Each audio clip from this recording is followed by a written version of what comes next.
John भाई के दो कतात हैं जो ज़रबुल मिसल बन चुके हैं, हम सबको बहुत अच्छी तरह याद है। मैं चाहता हूं आपके साथ शेयर करना। पेश खिदमत है।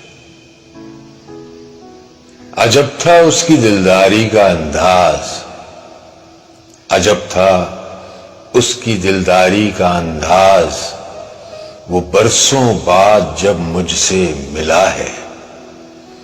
भला मैं पूछता उससे तो कैसे, बताए जां तुम्हारा नाम क्या है। दूसरा कथा है, शर्म, दहशत, झिझक, परेशानी। शर्म, दहशत, झिझक, परेशानी, नाज से काम क्यों नहीं लेती आप, वो, जी, मगर ये सब क्या है। तुम मेरा नाम क्यों नहीं लेती, तुम मेरा नाम क्यों नहीं